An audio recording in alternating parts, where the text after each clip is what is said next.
꽃 피고 새우는 어느 산골짜기 고을에 사람들에게 전대고개라 불리는 커다란 고갯길이 있었습니다. 이 전대고개를 넘으면 그 지역에서 가장 큰 장터가 정기적으로 열리는 마을이 인접해 있었습니다. 그 중에서도 유명한 것이 바로 황소시장이었지요. 농번기를 대비해 소를 구매하려는 사람들과 소를 팔려는 사람들이 각지에서 한데 모이는 곳이었습니다. 그 말인즉슨 장터로 도착하기 위해서는 반드시 이 전대고개를 넘어야만 하는 것이었지요. 하여 사람들은 황소를 거래할 거금이든 전대를 가슴 깊이 품고서 조심스럽게 이 고개를 넘나들었습니다. 하지만 돈이 모이는 곳에는 그들의 전대를 노리는 산적들이 들끓는 법이었습니다. 이 기묘한 고개에서는 늘 웃지 못할 일들이 벌어지고 있었습니다.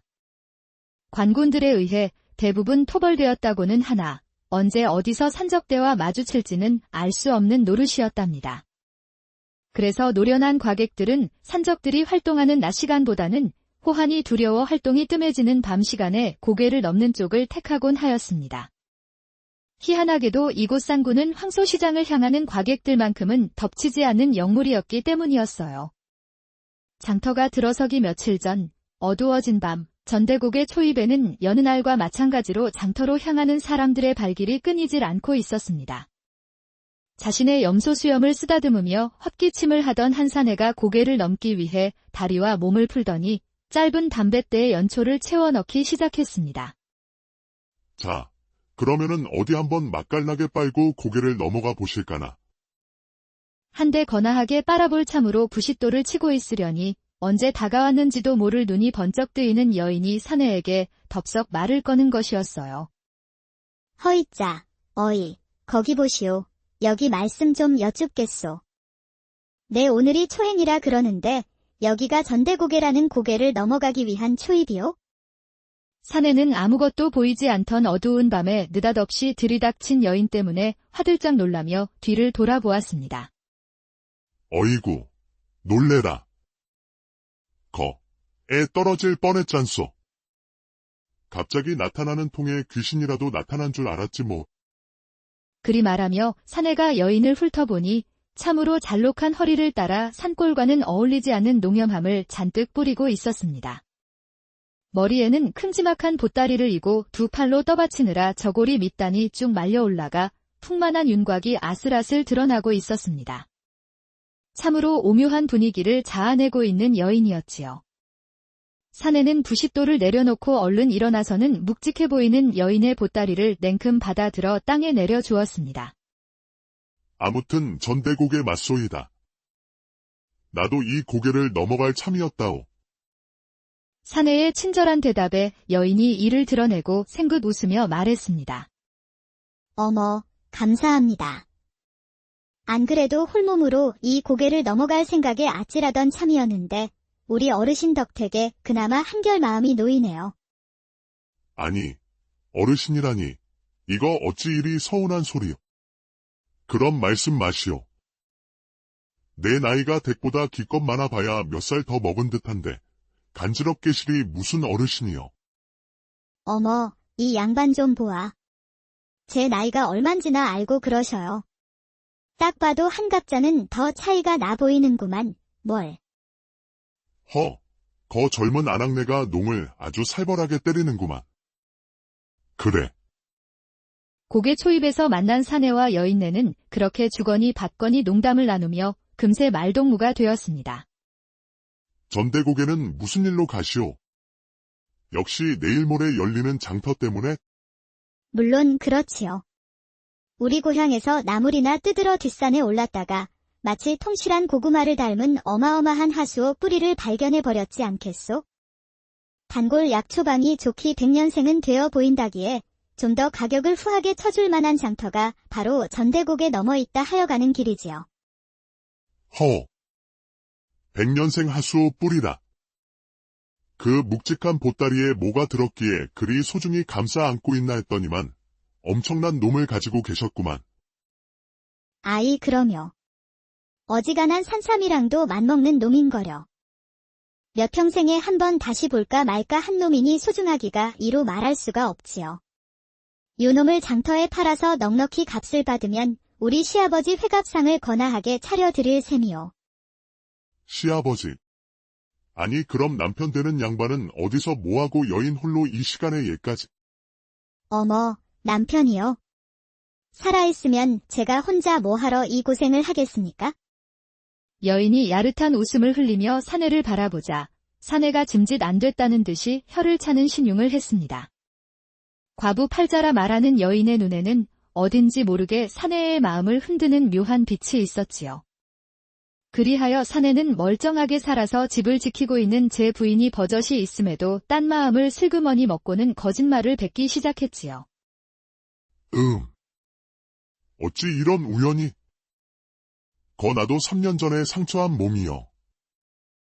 떠난 마누라를 잊으려고 이렇게 떠돌이 장돌뱅이 짓을 하면서 먹고 사는 팔자라오.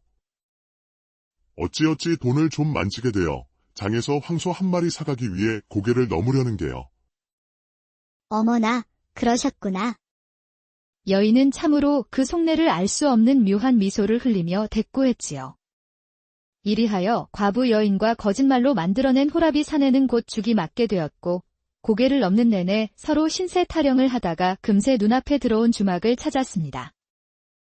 이거 고개를 다 넘기도 전에 이미 시간이 야심해지고 말았으니 천상 오늘은 예서 쉬어가야 할 판이요. 허나 오늘같이 장이 서기 직전의 날이면 주막은 언제나 문전성시라 우리 같은 홀객은 돈이 안 된다며 박대당하기 일쑤에다. 그러하니 주막에서 묵을 동안만 우리 부부 행세를 하십시다. 사내는 숙박비를 아끼자는 명목으로 부부 행세를 제안했고 여인은 한동안 고민하는 모습을 보였지만 이내 제안을 수락했습니다. 사내가 여인의 하수오 자루를 받아들고 그녀와 함께 들어가자 주모가 나오며 반겼지요. 아이고, 집사람 장터 구경시켜주려고 데려오신 손님이시오. 유난히 사이가 좋은 부부인 것이 꼭 신혼 같구려. 안성맞춤으로 딱 하나 남은 마지막 객방이 있소. 주모의 안내를 받아 객방 안으로 들어서니 여인이 객방 한쪽에 엉덩이를 붙이고 앉으며 말했지요. 자, 보시오. 사정상 한 방으로 들긴 했지만 남녀가 유별한 법이니 이 방 절반 이상으로는 넘어오지 말아주셔요. 아시겠지요? 과부 여인의 말은 그랬으나 어쩐지 그 눈매에서 떨어지는 묘한 기류는 다른 말을 하고 있는 듯 보였지요. 사내는 헛기침을 연신하며 대답했습니다. 걱정 마시오. 나도 마누라가 먼저 떠나고 나서부터는 여자라면 그저 돌처럼 보입디다. 둘이서 주모가 내온 저녁 겸상을 먹고 사내는 탁주 한 오리병을 마신 뒤 벽에 기대 앉아 담배를 피우기 시작했습니다. 과부 여인은 자리에 앉아 온매무새를 고치며 딴청을 피우고 있었지요. 아무리 보아도 정숙한 안악으로는 보이지 않는 여인의 행실을 유심히 살펴보던 사내는 생각했어요. 오늘 밤 저 과부를 입맛대로 이불 속에서 거나하게 꾹꾹 눌러준 다음 기회를 보아 저 하수오가 들어있는 보따리도 빼앗아 챙겨야겠구만. 값나가는 물건을 지니고 있다고 저리 동네방네 떠드는 꼴을 보니 확실히 이전 대고개의 생리를 모르는 초행자로구나. 이거 아주 횡재가 따로 없어. 그리 못된 마음을 품은 사내가 슬그머니 말문을 열었습니다. 저기, 말이오. 내 그간 하수오라는 놈. 말로만 들어봤지 어떻게 생긴 놈인지는 보지 못했소. 그 산삼하고 맞먹는다는 하수오. 내 구경이나 한번 해봅시다. 그려. 사내의 말에 과부 여인은 꼭꼭 묶어놓은 자루를 푸는 대신 자신의 품속에서 하수오 편을 꺼내며 대답했지요. 이건 장터에 나서면 손님들에게 건네주며 호객하려 가져온 하수오 편이요. 귀한 것이니 내 하나만 내어드리겠소이다. 더 내놓으라 하기 없기요. 그녀의 말에 사내는 얼른 그것을 받아 입에 넣고는 아그작아그작 씹어먹으며 회심의 미소를 지었습니다. 얼씨구, 이런 멍청한 여편네. 오늘 밤 아주 껌뻑 넘어가게 해달라고 알아서 하수오를 바치는구나. 그러는 동안 과부 여인은 몸을 일으켜 방금 비운 밥상의 소반을 들고 부엌으로 넘어가서는 주모의 설거지를 돕기 시작했습니다. 부침성이 어찌나 좋은지 금세 주모와 형님 동생하며 곰살맞게 굴었지요. 설거지를 마친 주모에게 과부 여인이 하수오 편을 하나 내밀며 말했습니다. 형님, 이거나 하나 좀 들어보시오. 요번 장터에서 내가 팔 하수오라고. 이것이 떨어진 기력 솟구치는 데는 오히려 산삼보다 낫답니다. 아니 그래, 이리 귀한 걸 내 받아 먹어도 되나 몰라. 그리 말하면서도 주모는 잽싸게 과부 여인에게서 하수오 편을 받아들어낼름 입안에 집어넣으며 웃었지요. 그렇게 여인은 주모와 한바탕 수다를 떨고 다시 객방으로 돌아왔어요. 담배를 모두 피운 사내는 어색한 웃음을 띠며 이불로 그녀를 안내했고 과부 여인은 알 수 없는 미소를 지으며 이불 속으로 들어가 한자리를 차지했습니다. 그리고 이튿날 아침 해가 중천에 떠올랐습니다. 어떻게 된 영문인지 주막 굴뚝에서는 연기가 올라오지 않았습니다. 객방 손님들은 국밥 한 그릇이라도 먹어야 장터에 나가 기운을 쓸 것이 아니냐며 모여서 웅성거리고 있었지요. 손님들의 고함 소리에 안방에서 주모가 나오는데 어째 몰골이 말이 아니었습니다. 어이고, 머리야. 오늘따라 어찌 이러지? 필시 누가 내 머리를 도끼로 내려친 것 같은 통증이로구나. 주모가 비척거리는 걸음으로 밖으로 나와보는데 앞불싸. 다락문이 열려 있고 그 속에 두었던 돈 항아리마저 말끔하게 사라져 있었습니다. 때마침 마지막 객방에서 과부 여인과 함께 밤을 보냈던 사내도 눈을 뜨며 자리에서 일어났어요. 그 역시 머리가 박살나는 듯한 통증에 잔뜩 얼굴을 찌푸리고 있었습니다. 아이고, 내 머리. 이게 대체 뭔 일이라. 간밤에 기억일랑 하나도 나지가 않는구나.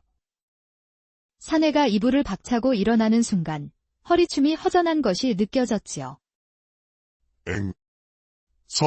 설마. 그렇습니다. 황소를 사기 위한 거금이 들어있던 전대가 온데간데 없이 사라져 있었지요. 계획을 세우던 사내는 그녀가 건넨 약이든 하수오 편을 먹고서는 주모와 함께 보기 좋게 골아떨어져 버린 것이었습니다. 그 틈을 이용해 과부 여인은 유유히 사내의 전대와 주모의 돈 항아리를 싹 털어 주랭랑을 놓은 것이었습니다. 애초에 그녀가 하수오 편을 두 사람에게 넘겨줄 때부터 계획된 범행이었어요. 주모는 그 길로 뛰쳐나와 사내의 멱살을 잡았습니다.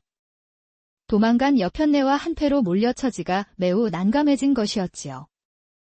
내 마누라가 아니라느니 나도 전대가 털렸다느니 변명해봐야 아무런 소용도 없었습니다. 사내는 흑심 한번 잘못 품었다가 자신의 전대가 털린 것은 둘째치고 주막집의 돈 항아리까지 고스란히 물어주는 신세가 되었답니다. 전대고개를 끼고 한바탕 그러한 일이 있고 난 뒤 여러 날이 지났습니다. 야음이 짙게 깔려있는 어느 가을날이었지요. 교동이라는 이름의 한 사내가 전대고개를 넘기 위해 고개의 초입에 당도했습니다. 어디, 그렇다면 한번 슬슬 고개를 넘어볼까나. 품 안에 든 묵직한 전대를 손으로 한번 만져본 교동은 옷을 정돈하고 크게 숨을 들이쉰 다음 결연한 표정으로 전대고개에 들어섰습니다. 손에 쥔 등불 하나에 의지한 채 분주히 발을 놀려 걷고 또 걸어 그렇게 산길을 크게 돌아 나오는 순간이었어요. 어머 하는 괴이한 소리와 함께 웬 여인의 음성이 튀어나오는 것이었지요. 오밤중에 귓가로 들려오는 기묘한 여인의 음성에 컴컴한 숲길을 걷고 있던 교동의 심장이 발끝까지 쑥 떨어지는 기분이었습니다. 머리칼이 쭈뼛 서는 것을 느끼며 그가 소리쳤어요. 어이구, 깜짝이야. 대관절 이것이 귀신 목소리여. 사람 목소리여. 엉덩방아를 찌을 뻔한 것을 겨우 버티고 소리가 난 쪽을 자세히 살펴보니 장옷을 머리에 뒤집어 쓴 여인의 시커먼 형체가 길석 바위 위에 앉아 있었습니다. 우두커니 선 교동이 뚫어지게 그곳을 응시하고 있자니 여인의 형체에서 다시 목소리가 흘러나왔습니다. 훗. 표정 한번 참으로 볼만합니다. 그려. 누가 보면 도깨비라도 보고 나온 낯짝인 줄 알겠소?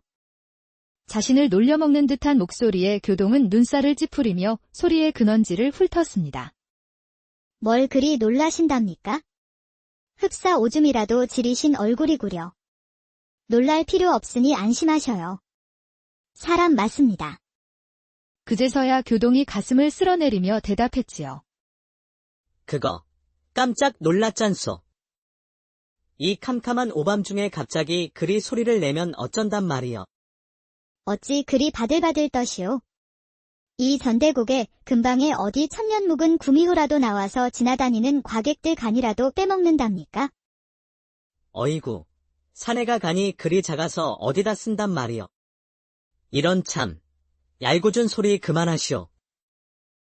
어느 장정이라도 이런 시간, 이런 곳에서 갑자기 여인의 음성을 듣는다면 반드시 나와 같은 행동을 하게 될 것이외다. 하이고, 알겠소. 알겠으니 투덜거리는 것은 그쯤 해두셔요. 여인은 호호 웃으며 바위에서 사뿐히 내려와 교동의 곁에 다가섰습니다. 아니 그런데 댁은 대관절 이 야심한 시각에 여기서 뭘 하시는 거요? 어머나, 저 말씀이요. 지나가는 사람을 기다리고 있었지요. 나 혼자서는 도저히 무서워서 이 고개를 넘을 자신이 없었답니다. 하이, 어둡고 야심한 산속에서 혼자 기다리는 시간은 무섭지 않았단 말이요. 그 정도 담력이면 전대고개를 왕복으로도 넘겠구만. 아이 참, 놀라게 하려던 것은 내 잘못했으니 그만 좀 투덜대셔요. 그리고 이리 어두운 밤에 함께할 길동무가 있으면 그쪽도 그리 나쁜 일은 아니지 않겠소? 사실 이 고개가 초행이었던지라 이 정도로 사람 만나기가 귀할 줄은 몰랐소. 허니 그만 비아냥대시고 나 좀 데려가시구려. 인연이라는 것이 참으로 신기하구만. 아무튼 반갑소이다. 말을 마친 교동이 힐끗 살펴보니 어슴풀의 등불에 비친 여인의 얼굴이 밤 기운을 가득 품어 요염한 낯빛을 드러내기 이를 데가 없었습니다. 정숙미가 풍기는 여인들과는 다른 호쾌한 매력이 있었던 것이지요. 교동은 흡족한 마음에 여인과 통성명을 하였어요. 이 몸은 교동이라 하오. 전대고개 넘어 소시장에서 황소 한 마리 사기 위해 고개를 넘는 중이었소. 그래요. 이 전대고개를 넘는 사내들은 대부분 소를 사기 위한 사람들이라지요. 아무튼 일이 만나게 되어 참으로 반갑습니다. 저는 건너 고을에서 온 양미라 합니다. 병환으로 누워있는 남편의 약을 사러 장에 가는 중이었지요. 그거 참 지극정성이구만. 홀몸으로 고개까지 넘을 기세로 이렇듯 보살피니 남편도 분명 차도를 볼 것이여. 힘내시구려. 그리하여 두 사람은 길벗이 되어 이런저런 이야기들을 주고받으며 지루한 전대국의 길을 넘기 시작했습니다. 대부분이 과객의 전대를 노리는 산적들이라 사람들이 의뢰 생각하는 낮보다는 이런 밤 시간이 오히려 안전한 법이지. 밤에는 상군을 만날까 두려워 그들도 기어 나오지 않으니깐 말이오. 듣자 하니 요즘은 관군에게 토벌되어 예전만큼 세력이 왕성하지는 않다는구먼. 경험이 많으신 듯한데 전대고개를 자주 넘어보신 게지요? 뭐, 어쩌다 보니 그렇게 되었소. 허나 오늘처럼 길섭바위에서 여인을 주워보기는 난생 처음이요. 교동의 말에 양미가 배시시 웃으며 말했습니다. 예, 죽다니요. 저를 말이요? 후후.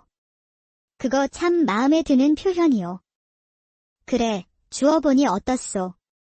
내 아까부터 슬슬 훑어보자니 그쪽 표정은 퍽 마음에 드는 눈치이기는 한데 말이요. 어디 그 속을 누가 알겠소마는 이런 야심한 시간을 함께 해줄 길동무로는 쓸만하지요. 농이 섞인 이야기들을 나누며 서로 의지하여 고개를 넘다 보니 어느덧 전대고개를 거의 다 넘어 주막 근처까지 도달하였습니다. 험한 고갯길을 타느라 기진맥진해진 몸을 이끌고 주막까지 닿게 되었지요. 시간은 이미 삼경을 훌쩍 지나 매서운 산의 가을바람이 목덜미를 훑고 있었습니다. 장이 서려면 아직도 한참이나 남았으니 나는 주막의 방을 잡을까 하오만 그쪽은 어찌하실 생각이시? 어둠이 내려온 주막 앞에서 교동이 옷깃을 여미며 말하자 양미가 살쭉 웃고는 교동의 팔짱을 끼면서 중얼거렸습니다. 참으로 짓궂으시오. 다 알면서도 그리 묻는 게지요. 주막에서는 혼자 오는 여인 손님은 받아주지를 않을 터인데 나 홀로 뭘 어쩌라는 것이오? 오늘은 그쪽께서 내 남편 노릇을 좀 해주셔요. 그리고 저 주막은 이래저래 사정이 있어 내가 들어갈 수 없으니 우리 조금 더 지나서 나오는 다른 주막으로 들어가도록 하여요. 뭐, 그거야 어렵지는 않소. 팔짱을 조이는 양미의 가슴이 팔꿈치에 닿자 교동은 헛기침을 하며 킁킁거렸습니다. 주막에 들어가 잠에 취해 있던 주모에게 방 하나 달라 이르니 아랫목이 잘 데워진 방으로 안내해 주었지요. 이윽고 주모가 차려온 국밥과 탁배기상이 들어왔습니다. 교동이 겸상으로 차려진 국밥상을 받아들고는 주모에게 전대를 맡기며 말했답니다. 자, 주모. 이거 오늘 장설 때 황소 한 마리 마련할 돈이니 주모가 잘 좀 맡아주시오. 도둑이라도 맞으면 아주 초상 치르는 것이오. 잘 좀 지켜주시겠나. 그래요. 그럽시다.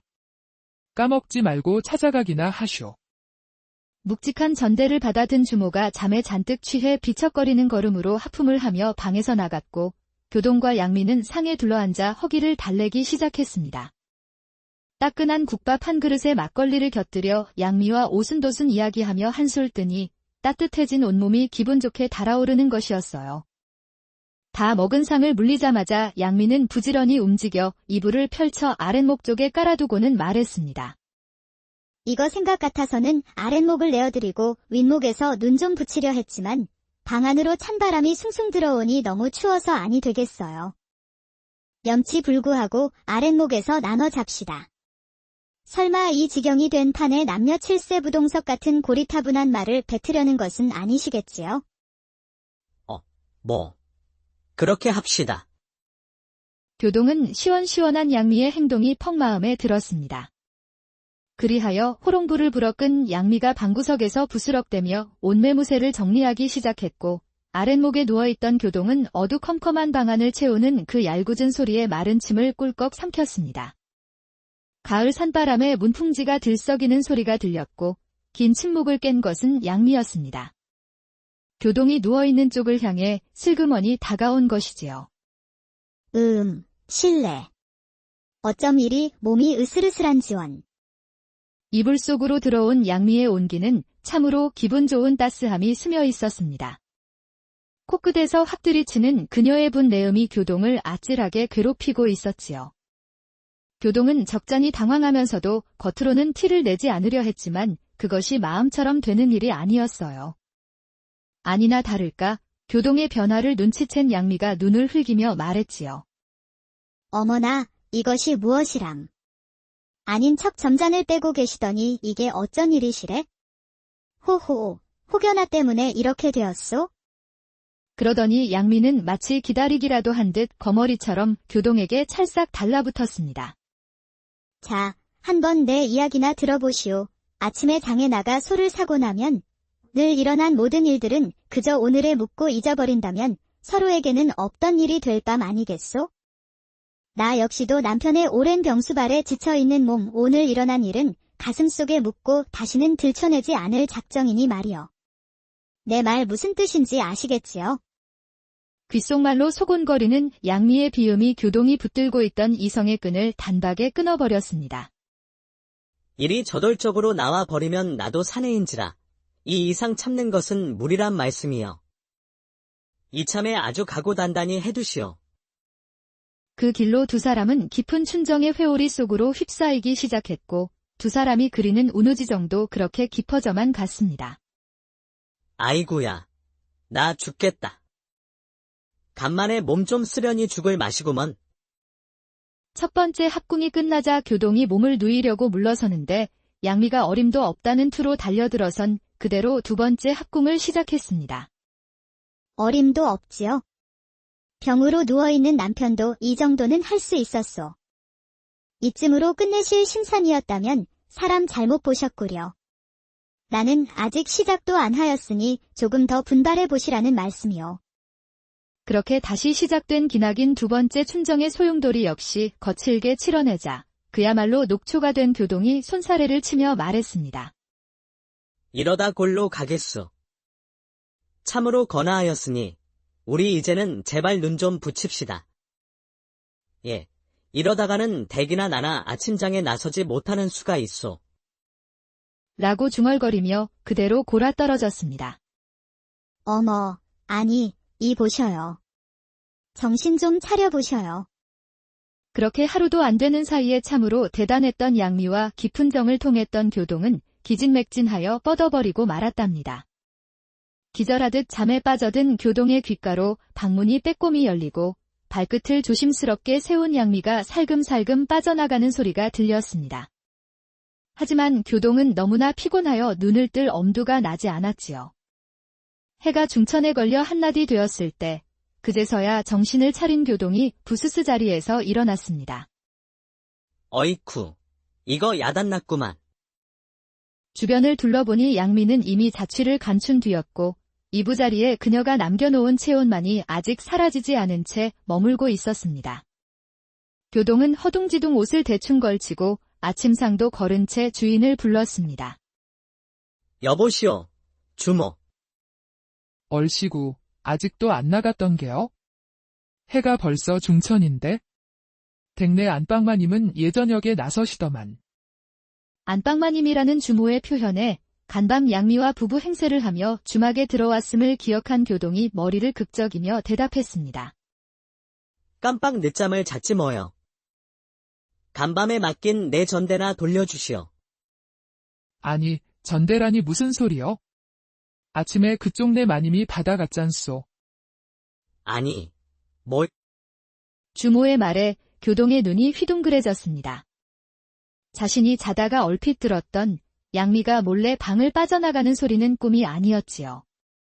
양미는 일부러 지난밤 교동을 실신할 기세로 혹독하게 다루고는 교동이 잠에 빠져 있는 사이에 주모에게 맡긴 전대를 가로챈 다음 그 길로 달아난 것이었습니다. 그녀가 당연히 교동의 아내라 생각하고 아무 의심도 없이 전대를 내어준 주모는 사색이 되어 소리쳤습니다. 아니, 당연히 댁내 아내분인 줄로만 알고 전대를 달라기에 내어준 것인데 이를 어쩐다요? 이거야. 교동의 이맛살이 구겨지며 무거운 한숨이 새어나오는 사이 한낮의 해가 주막 하늘 위로 높게 걸려 있었습니다. 한편 주막에서 멀찍이 떨어진 한적한 숲길. 숨이 턱 밑까지 차오른 호흡소리가 들려왔습니다. 바로 양미였지요. 꽁지가 빠져라 불이 나게 도망가던 그녀는 주변을 둘러보며 한숨을 돌렸습니다. 아이고, 숨차. 얘까지 도망 나왔으니 쫓아오진 못하겠지? 그 멍청한 사내놈, 그저 좋아가지고 정신을 못 차린 덕분에 일이 손쉽게 넘어갔지 뭐야? 매번 하수오 편을 들고 다니며 하수오를 팔겠다 핑계대던 것도 이제 슬슬 힘들던 차. 이거 아주 기가 막히는 방법이로구나.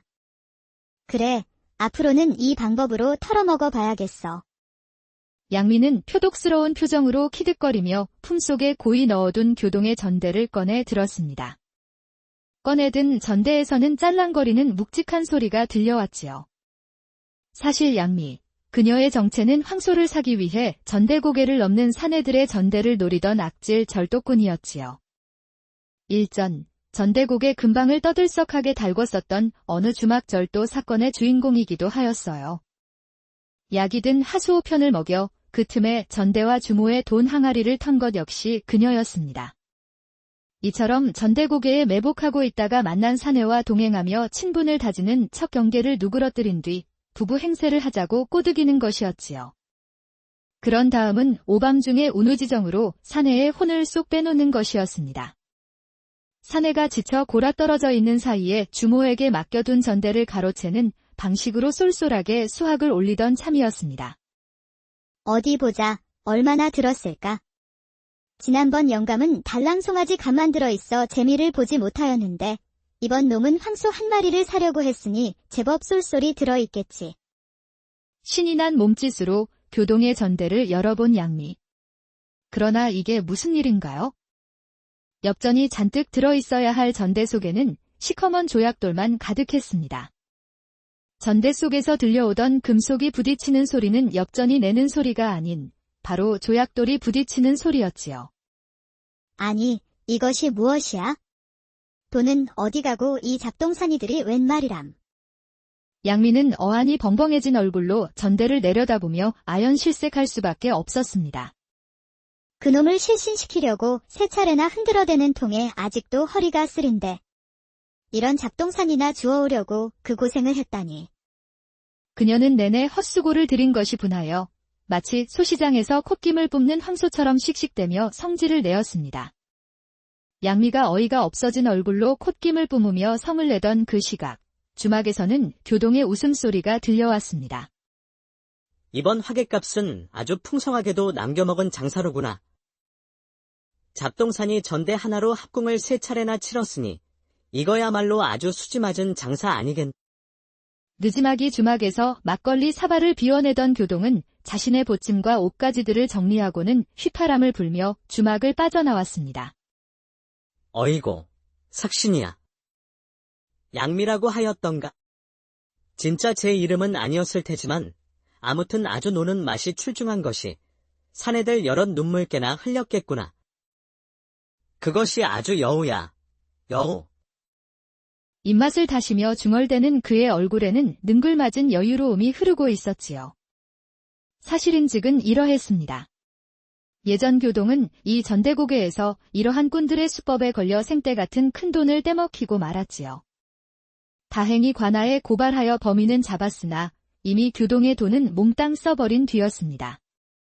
평생을 피땀 흘려 모은 돈을 꾼들에게 날리게 되었으니 그 참담한 심정과 열불이 터지는 답답함을 어찌 다 설명할 수가 있었을까요?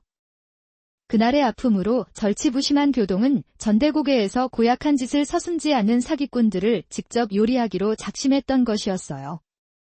그렇게 교동은 황소를 사러 가는 과객인 척 전대고개를 넘나들며 자신의 전대를 노리는 여인 절도꾼들을 상대로 골탕을 먹이는 꾼 위의 꾼이었답니다. 그야말로 악명이 자자하던 양미의 수법을 이미 훤히 꿰고 있었던 것이지요. 엽전이 가득 든 전대인 양 조약돌로 채워 넣은 전대를 미끼로 자신에게 엉겨붙는 절도꾼 여인을 요리하여 훌륭하게 차려낸 한 상을 거나하게 얻어먹었습니다. 그것도 모르던 양미가 멀리 떨어진 곳에서 분을 사귀고 있던 사이, 교동은 콧노래를 부르며 지난밤을 회상하고는 흥얼거리고 있었습니다. 오늘은 또 어느 여인네가 이 몸의 전대를 노리고 달라붙으려나. 뛰는 자 위에 나는 자 있는 법이라는 말을 중얼거리며 전대고개의 초입을 향해 있는 산길을 들어선 교동의 등 뒤로 선선한 가을바람을 타 꽃 피고 새우는 어느 산골짜기 고을에 사람들에게 전대고개라 불리는 커다란 고갯길이 있었습니다. 이 전대고개를 넘으면 그 지역에서 가장 큰 장터가 정기적으로 열리는 마을이 인접해 있었습니다. 그 중에서도 유명한 것이 바로 황소시장이었지요. 농번기를 대비해 소를 구매하려는 사람들과 소를 팔려는 사람들이 각지에서 한데 모이는 곳이었습니다. 그 말인즉슨 장터로 도착하기 위해서는 반드시 이 전대고개를 넘어야만 하는 것이었지요. 하여 사람들은 황소를 거래할 거금이든 전대를 가슴 깊이 품고서 조심스럽게 이 고개를 넘나들었습니다. 하지만 돈이 모이는 곳에는 그들의 전대를 노리는 산적들이 들끓는 법이었습니다. 이 기묘한 고개에서는 늘 웃지 못할 일들이 벌어지고 있었습니다. 관군들에 의해 대부분 토벌되었다고는 하나 언제 어디서 산적대와 마주칠지는 알 수 없는 노릇이었답니다. 그래서 노련한 과객들은 산적들이 활동하는 낮 시간보다는 호환이 두려워 활동이 뜸해지는 밤 시간에 고개를 넘는 쪽을 택하곤 하였습니다. 희한하게도 이곳 상구는 황소시장을 향하는 과객들만큼은 덮치지 않는 영물이었기 때문이었어요.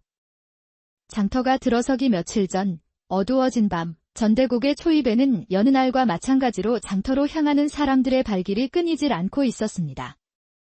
자신의 염소수염을 쓰다듬으며 헛기침을 하던 한 사내가 고개를 넘기 위해 다리와 몸을 풀더니 짧은 담뱃대에 연초를 채워 넣기 시작했습니다.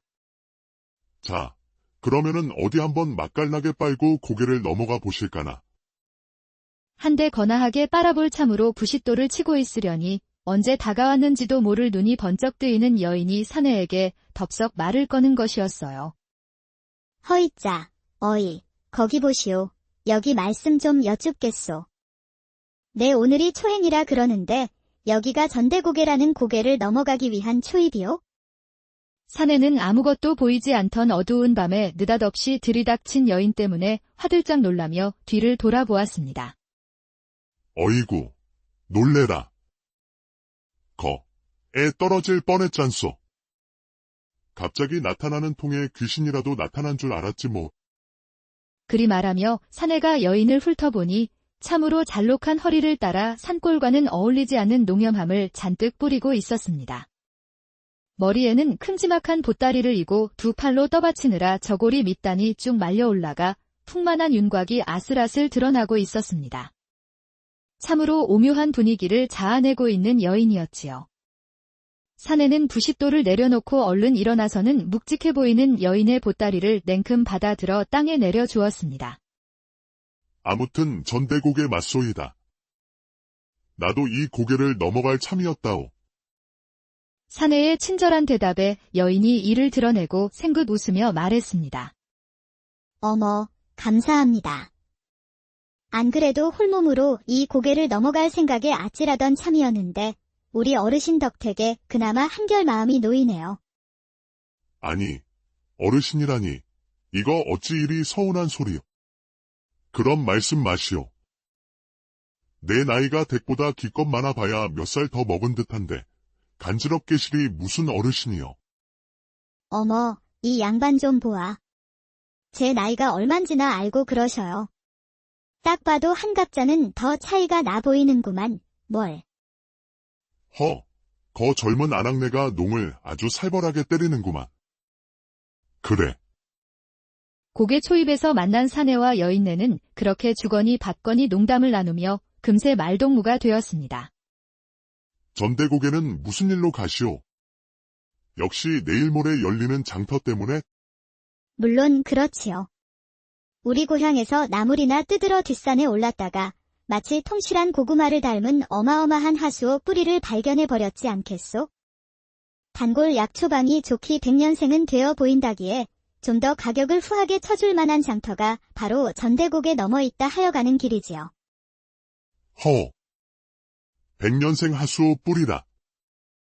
그 묵직한 보따리에 뭐가 들었기에 그리 소중히 감싸 안고 있나 했더니만 엄청난 놈을 가지고 계셨구만. 아이 그러며. 어지간한 산삼이랑도 맞먹는 놈인거려. 몇 평생에 한 번 다시 볼까 말까 한 놈이니 소중하기가 이로 말할 수가 없지요. 요 놈을 장터에 팔아서 넉넉히 값을 받으면 우리 시아버지 회갑상을 거나하게 차려드릴 셈이요. 시아버지. 아니 그럼 남편 되는 양반은 어디서 뭐하고 여인 홀로 이 시간에 얘까지. 어머, 남편이요? 살아있으면 제가 혼자 뭐하러 이 고생을 하겠습니까?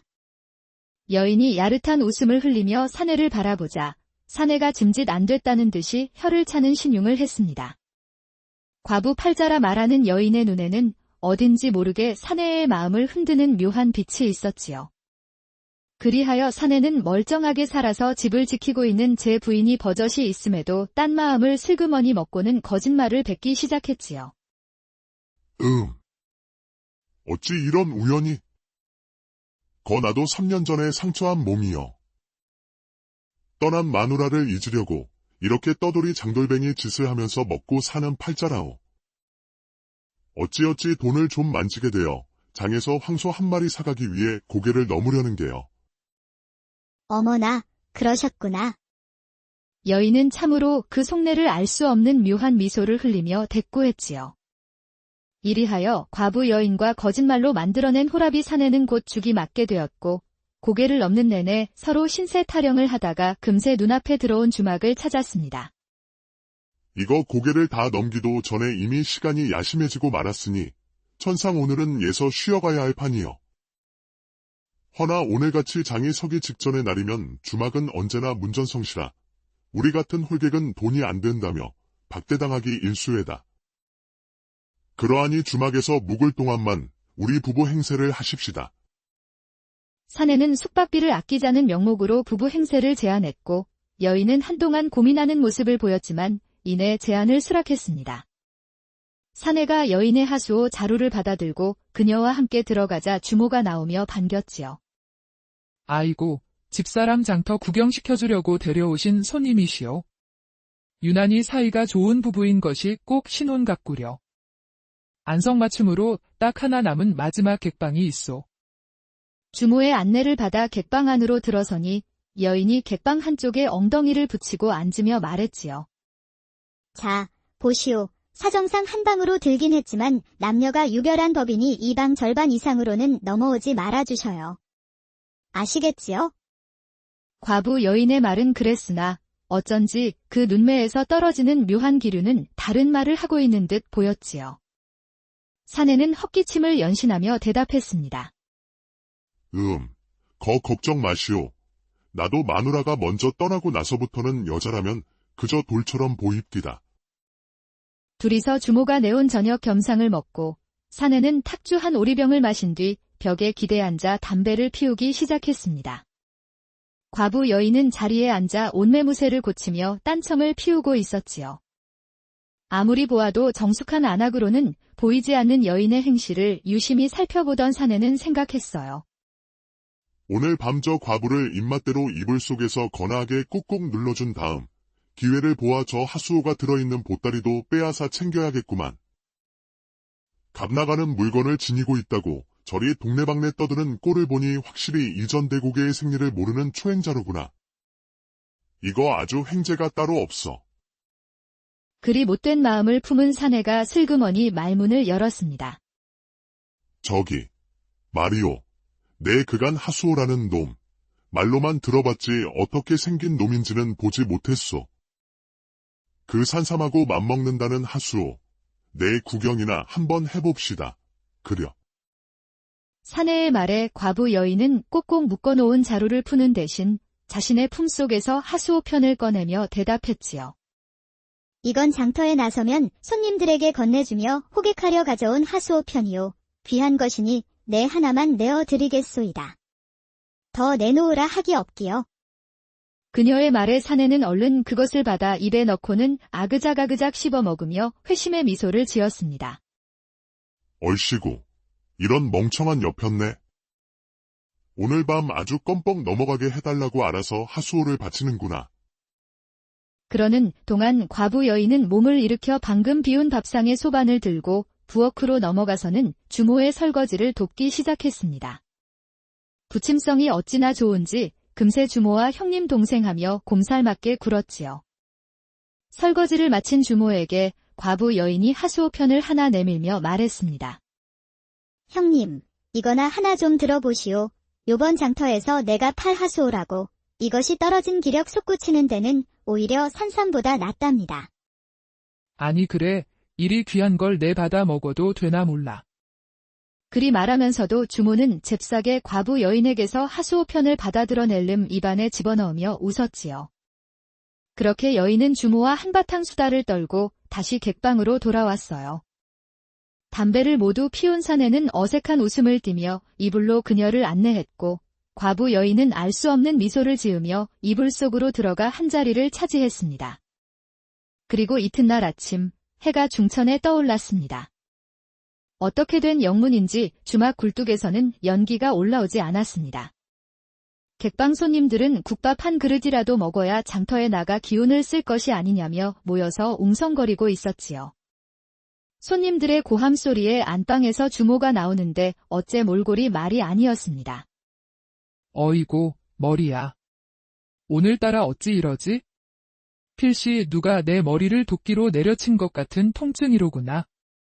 주모가 비척거리는 걸음으로 밖으로 나와보는데 앞불싸.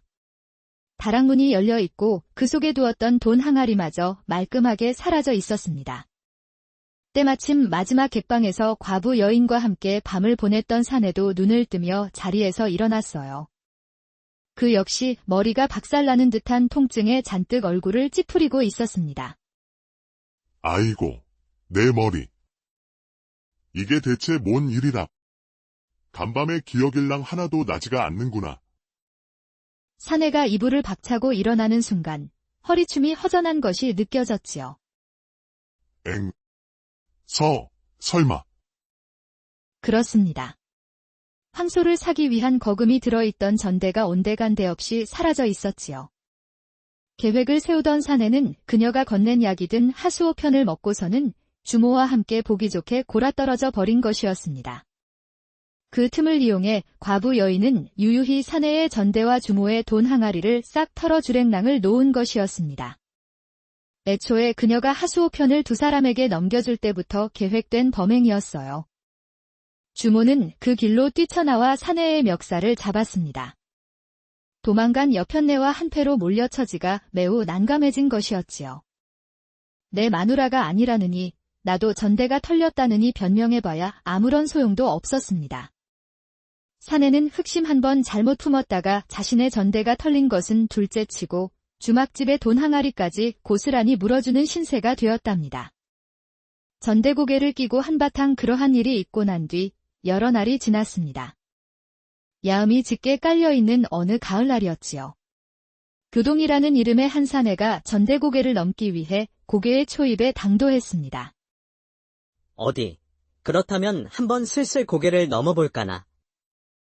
품 안에 든 묵직한 전대를 손으로 한번 만져본 교동은 옷을 정돈하고 크게 숨을 들이쉰 다음 결연한 표정으로 전대고개에 들어섰습니다.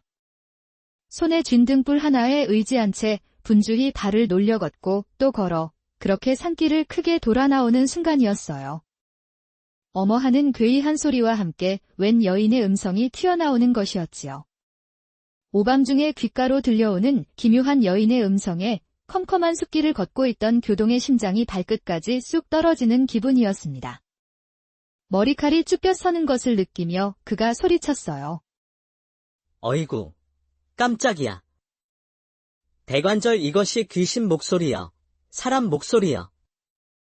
엉덩방아를 찌을 뻔한 것을 겨우 버티고 소리가 난 쪽을 자세히 살펴보니 잠옷을 머리에 뒤집어 쓴 여인의 시커먼 형체가 길석 바위 위에 앉아 있었습니다.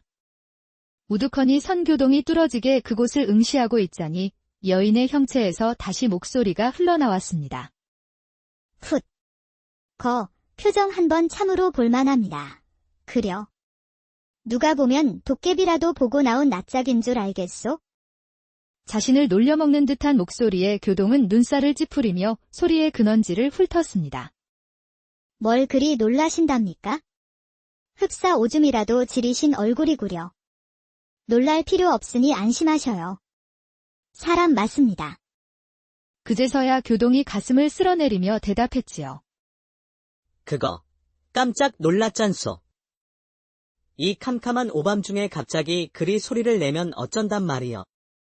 어찌 그리 바들바들 떠시오. 이 전대곡에 근방에 어디 천년 묵은 구미호라도 나와서 지나다니는 과객들 간이라도 빼먹는답니까?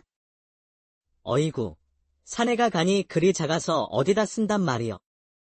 이런 참, 얄궂은 소리 그만하시오. 어느 장정이라도 이런 시간, 이런 곳에서 갑자기 여인의 음성을 듣는다면 반드시 나와 같은 행동을 하게 될 것이외다. 하이고, 알겠소. 알겠으니 투덜거리는 것은 그쯤 해두셔요. 여인은 호호 웃으며 바위에서 사뿐히 내려와 교동의 곁에 다가섰습니다. 아니 그런데 댁은 대관절 이 야심한 시각에 여기서 뭘 하시는 거요? 어머나, 저 말씀이요. 지나가는 사람을 기다리고 있었지요. 나 혼자서는 도저히 무서워서 이 고개를 넘을 자신이 없었답니다. 하이, 어둡고 야심한 산속에서 혼자 기다리는 시간은 무섭지 않았단 말이요. 그 정도 담력이면 전대고개를 왕복으로도 넘겠구만. 아이 참, 놀라게 하려던 것은 내 잘못했으니 그만 좀 투덜대셔요. 그리고 이리 어두운 밤에 함께할 길동무가 있으면 그쪽도 그리 나쁜 일은 아니지 않겠소? 사실 이 고개가 초행이었던지라 이 정도로 사람 만나기가 귀할 줄은 몰랐소. 허니 그만 비아냥대시고 나 좀 데려가시구려. 인연이라는 것이 참으로 신기하구만. 아무튼 반갑소이다. 말을 마친 교동이 힐끗 살펴보니 어슴풀의 등불에 비친 여인의 얼굴이 밤 기운을 가득 품어 요염한 낯빛을 드러내기 이를 데가 없었습니다. 정숙미가 풍기는 여인들과는 다른 호쾌한 매력이 있었던 것이지요. 교동은 흡족한 마음에 여인과 통성명을 하였어요. 이 몸은 교동이라 하오. 전대고개 넘어 소시장에서 황소 한 마리 사기 위해 고개를 넘는 중이었소. 그래요. 이 전대고개를 넘는 사내들은 대부분 소를 사기 위한 사람들이라지요. 아무튼 일이 만나게 되어 참으로 반갑습니다. 저는 건너 고을에서 온 양미라 합니다. 병환으로 누워있는 남편의 약을 사러 장에 가는 중이었지요. 그거 참 지극정성이구만. 홀몸으로 고개까지 넘을 기세로 이렇듯 보살피니 남편도 분명 차도를 볼 것이여. 힘내시구려. 그리하여 두 사람은 길벗이 되어 이런저런 이야기들을 주고받으며 지루한 전대국의 길을 넘기 시작했습니다. 대부분이 과객의 전대를 노리는 산적들이라 사람들이 을에 생각하는 낮보다는 이런 밤 시간이 오히려 안전한 법이지. 밤에는 상군을 만날까 두려워 그들도 기어 나오지 않으니깐 말이요. 듣자 하니 요즘은 관군에게 토벌되어 예전만큼 세력이 왕성하지는 않다는구먼. 경험이 많으신 듯한데 전대고개를 자주 넘어보신 게지요? 뭐, 어쩌다 보니 그렇게 되었소. 허나 오늘처럼 길석바위에서 여인을 주워보기는 난생 처음이요. 교동의 말에 양미가 배시시 웃으며 말했습니다. 예, 죽다니요. 저를 말이요? 후후. 그거 참 마음에 드는 표현이요. 그래, 주워보니 어떻소? 내 아까부터 슬슬 훑어보자니 그쪽 표정은 퍽 마음에 드는 눈치이기는 한데 말이요. 어디 그 속을 누가 알겠소마는 이런 야심한 시간을 함께 해줄 길동무로는 쓸만하지요. 농이 섞인 이야기들을 나누며 서로 의지하여 고개를 넘다 보니 어느덧 전대고개를 거의 다 넘어 주막 근처까지 도달하였습니다. 험한 고갯길을 타느라 기진맥진해진 몸을 이끌고 주막까지 닿게 되었지요. 시간은 이미 삼경을 훌쩍 지나 매서운 산의 가을바람이 목덜미를 훑고 있었습니다. 장이 서려면 아직도 한참이나 남았으니 나는 주막의 방을 잡을까 하오만 그쪽은 어찌하실 생각이시? 어둠이 내려온 주막 앞에서 교동이 옷깃을 여미며 말하자 양미가 살쭉 웃고는 교동의 팔짱을 끼면서 중얼거렸습니다. 참으로 짓궂으시오. 다 알면서도 그리 묻는 게지요. 주막에서는 혼자 오는 여인 손님은 받아주지를 않을 터인데 나 홀로 뭘 어쩌라는 것이오? 오늘은 그쪽께서 내 남편 노릇을 좀 해주셔요. 그리고 저 주막은 이래저래 사정이 있어 내가 들어갈 수 없으니 우리 조금 더 지나서 나오는 다른 주막으로 들어가도록 하여요. 뭐, 그거야 어렵지는 않소. 팔짱을 조이는 양미의 가슴이 팔꿈치에 닿자 교동은 헛기침을 하며 킁킁거렸습니다. 주막에 들어가 잠에 취해 있던 주모에게 방 하나 달라 이르니 아랫목이 잘 데워진 방으로 안내해 주었지요. 이윽고 주모가 차려온 국밥과 탁배기상이 들어왔습니다. 교동이 겸상으로 차려진 국밥상을 받아들고는 주모에게 전대를 맡기며 말했답니다. 자, 주모. 이거 오늘 장 설 때 황소 한 마리 마련할 돈이니 주모가 잘 좀 맡아주시오.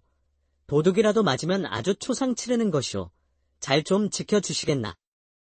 그래요. 그럽시다. 까먹지 말고 찾아가기나 하쇼.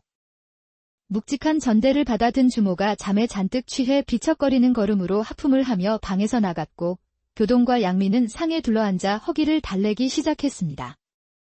따끈한 국밥 한 그릇에 막걸리를 곁들여 양미와 오순도순 이야기하며 한술 뜨니 따뜻해진 온몸이 기분 좋게 달아오르는 것이었어요. 다 먹은 상을 물리자마자 양미는 부지런히 움직여 이불을 펼쳐 아랫목 쪽에 깔아두고는 말했습니다.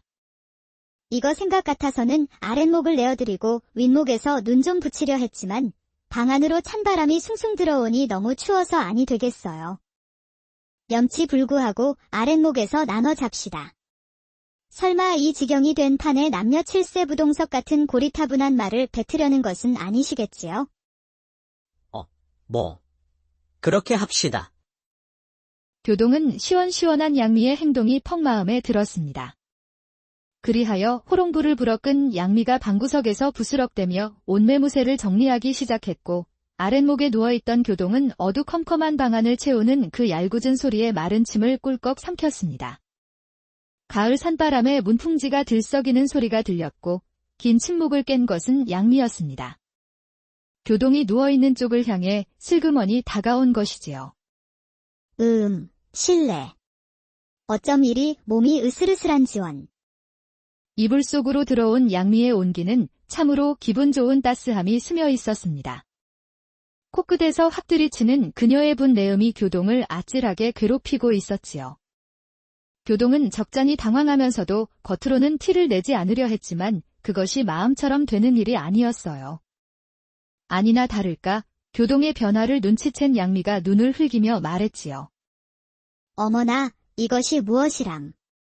아닌 척 점잔을 떼고 계시더니 이게 어쩐 일이시래? 호호, 혹여나 때문에 이렇게 되었소? 그러더니 양미는 마치 기다리기라도 한 듯 거머리처럼 교동에게 찰싹 달라붙었습니다. 자, 한번 내 이야기나 들어보시오. 아침에 장에 나가 소를 사고 나면 늘 일어난 모든 일들은 그저 오늘에 묻고 잊어버린다면 서로에게는 없던 일이 될 밤 아니겠소? 나 역시도 남편의 오랜 병수발에 지쳐있는 몸 오늘 일어난 일은 가슴속에 묻고 다시는 들춰내지 않을 작정이니 말이여. 내 말 무슨 뜻인지 아시겠지요? 귓속말로 소곤거리는 양미의 비음이 교동이 붙들고 있던 이성의 끈을 단박에 끊어버렸습니다. 일이 저돌적으로 나와 버리면 나도 사내인지라 이 이상 참는 것은 무리란 말씀이여. 이참에 아주 각오단단히 해두시오. 그 길로 두 사람은 깊은 춘정의 회오리 속으로 휩싸이기 시작했고 두 사람이 그리는 운우지정도 그렇게 깊어져만 갔습니다. 아이고야, 나 죽겠다. 간만에 몸 좀 쓰려니 죽을 맛이구먼. 첫 번째 합궁이 끝나자 교동이 몸을 누이려고 물러서는데 양미가 어림도 없다는 투로 달려들어선 그대로 두 번째 합궁을 시작했습니다.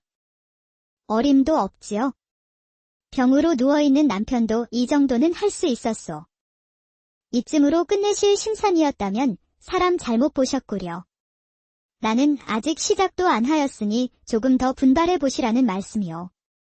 그렇게 다시 시작된 기나긴 두 번째 춘정의 소용돌이 역시 거칠게 치러내자 그야말로 녹초가 된 교동이 손사래를 치며 말했습니다. 이러다 골로 가겠소.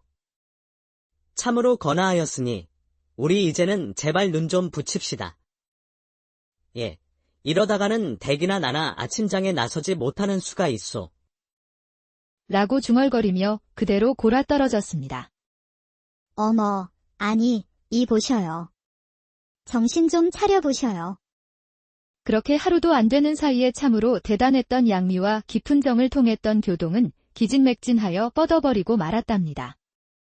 기절하듯 잠에 빠져든 교동의 귓가로 방문이 빼꼼히 열리고 발끝을 조심스럽게 세운 양미가 살금살금 빠져나가는 소리가 들렸습니다. 하지만 교동은 너무나 피곤하여 눈을 뜰 엄두가 나지 않았지요.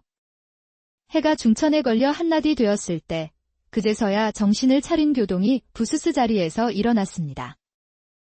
어이쿠, 이거 야단났구만. 주변을 둘러보니 양미는 이미 자취를 감춘 뒤였고 이부자리에 그녀가 남겨놓은 체온만이 아직 사라지지 않은 채 머물고 있었습니다. 교동은 허둥지둥 옷을 대충 걸치고 아침상도 걸은 채 주인을 불렀습니다. 여보시오, 주모. 얼씨구, 아직도 안 나갔던 게요? 해가 벌써 중천인데? 댁내 안방마님은 예저녁에 나서시더만. 안방마님이라는 주모의 표현에 간밤 양미와 부부 행세를 하며 주막에 들어왔음을 기억한 교동이 머리를 극적이며 대답했습니다. 깜빡 늦잠을 잤지 뭐여. 간밤에 맡긴 내 전대나 돌려주시오. 아니, 전대라니 무슨 소리요? 아침에 그쪽 내 마님이 받아갔잖소. 아니, 뭘. 주모의 말에 교동의 눈이 휘둥그레졌습니다. 자신이 자다가 얼핏 들었던 양미가 몰래 방을 빠져나가는 소리는 꿈이 아니었지요. 양미는 일부러 지난밤 교동을 실신할 기세로 혹독하게 다루고는 교동이 잠에 빠져있는 사이에 주모에게 맡긴 전대를 가로챈 다음 그 길로 달아난 것이었습니다. 그녀가 당연히 교동의 아내라 생각하고 아무 의심도 없이 전대를 내어준 주모는 사색이 되어 소리쳤습니다. 아니, 당연히 댁내 아내분인 줄로만 알고 전대를 달라기에 내어준 것인데 이를 어쩐다요? 이거야. 교동의 이맛살이 구겨지며 무거운 한숨이 새어나오는 사이 한낮의 해가 주막 하늘 위로 높게 걸려 있었습니다. 한편 주막에서 멀찍이 떨어진 한적한 숲길. 숨이 턱 밑까지 차오른 호흡소리가 들려왔습니다. 바로 양미였지요. 꽁지가 빠져라 불이 나게 도망가던 그녀는 주변을 둘러보며 한숨을 돌렸습니다. 아이고, 숨차. 얘까지 도망 나왔으니 쫓아오진 못하겠지. 그 멍청한 사내놈. 그저 좋아가지고 정신을 못 차린 덕분에 일이 손쉽게 넘어갔지 뭐야. 매번 하수오 편을 들고 다니며 하수오를 팔겠다.